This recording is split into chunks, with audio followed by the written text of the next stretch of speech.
అప్పుడు కరెక్ట్ ఇప్పుడు చూపించి అంటే ఫోటో తీసుకొచ్చాం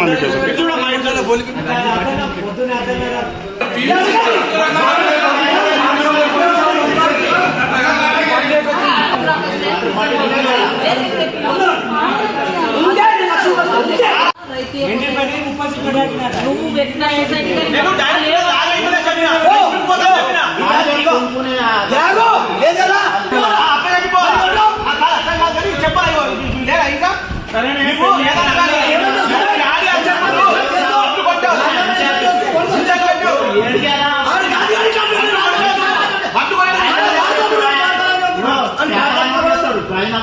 రాయనామా చేస్తా లేదు రుజువు చేస్తే చేస్తా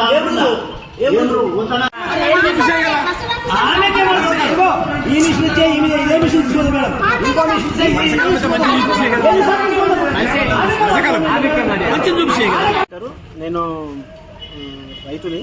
నేను వడ్లు 10 ఎకరాల వడ్లు కోసి ఎండబెట్టినాను. 4-5 రోజులు వారం రోజులు ఎండబెట్టి కుప్ప చేసినా కానీ ఎంత చూసినా మ్యాచర్ డబ్బాల మ్యాచర్ చూపిస్తే 25-30 చూపించింది. ఈ కుప్పను పలగొట్టేసి ఇంకా ఎండబెట్టాలని నాకు 15-20 రోజులు ఎండబెట్టించారు నాతోని. ఎండబెట్టితే కూడా ఎంత చూసినా మ్యాచర్ అంతే వచ్చింది, 25-30 వచ్చింది. అవే వడ్లు వాళ్ళు మ్యాచర్ ఏఈఓ మేడము సిఇఓ ఇద్దరు వచ్చి, సిఇఓ మల్దొడ్డి బిడ్డలు ఇద్దరు వచ్చి నా వడ్ల కాడికి వచ్చి చూస్తే మ్యాచరు 30 వచ్చింది. అవే వడ్లు తీసుకొని పోయి అక్కడ రైస్ మిల్లల్లో చెక్ చేపిస్తే 12 వచ్చింది. అది మ్యాచర్ చూసే డబ్బా ప్రాబ్లం ఉన్నది. ఆ మ్యాచర్ వల్ల దానివల్ల నేను నష్టపోయినాను. నేను దగ్గర 40-50 కైకిలలో పెట్టి ఎండబెట్టినా నష్టపోయినాను. ఇంకా సెక్రటరీ సరైన సదుపాయాలు ఏర్పాటు చేయకపోవడం వల్ల ఇది సెక్రటరీ తప్పిదం వల్ల ఇది ఇట్లా జరిగింది. సెక్రటరీ మల్దొడ్డి బిట్టలు నేను 40 నుంచి 50 వేల వరకు నష్టపోయినాను. చాలా మంది అందరు ప్రతి ఒక్క రైతులు అక్కడ సెంటర్ దగ్గర 100 మంది రైతులు ఉంటారు.